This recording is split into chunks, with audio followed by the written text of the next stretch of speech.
കേന്ദ്രത്തിൽ UPA അധികാരത്തിൽ വന്നാൽ NK പ്രേമചന്ദ്രൻ മന്ത്രിയാകുമെന്ന പരോക്ഷ സൂചന നൽകി കെ മുരളീധരൻ.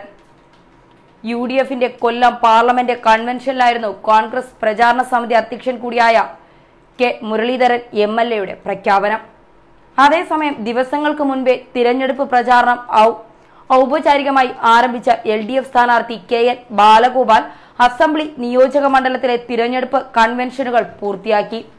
UDFന്റെ കൊല്ലം പാർലമെന്റ് കൺവെൻഷൻ ഉദ്ഘാടനം ചെയ്തുകൊണ്ട് കെ മുരളീധരൻ നടത്തിയ ഈ പ്രഖ്യാപനത്തെ കയ്യടിയോടെയാണ് സദസ്സ് എതിരേറ്റത്.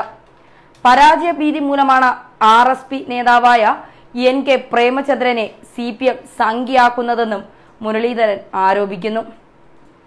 അപകീർത്തിപ്പെടുത്താനും വോട്ടർമാരിൽ ആശയക്കുഴപ്പമുണ്ടാക്കാനുമാണ് സംഘിവൽക്കരണമെന്നായിരുന്നു NK പ്രേമചന്ദ്രന്റെ പ്രതികരണം. തീപാറും പോരാട്ടം നടക്കുന്ന കൊല്ലം പാർലമെന്റ് മണ്ഡലത്തിൽ LDF UDF സ്ഥാനാർത്ഥികൾ പ്രചാരണ രംഗത്ത് ഇതിനോടകം തന്നെ സജീവമായി കഴിഞ്ഞു. CPMന്റെ അഭിമാന പോരാട്ടം നടക്കുന്ന മണ്ഡലത്തിൽ മുഖ്യമന്ത്രിയും CPM പോളിറ്റ് ബ്യൂറോ അംഗവുമായ പിണറായി വിജയൻ നേരിട്ട് പ്രവർത്തനങ്ങൾ വിലയിരുത്തുന്നുണ്ട്. ന്യൂസ് ഡെസ്ക് മലയാളി വാർത്ത.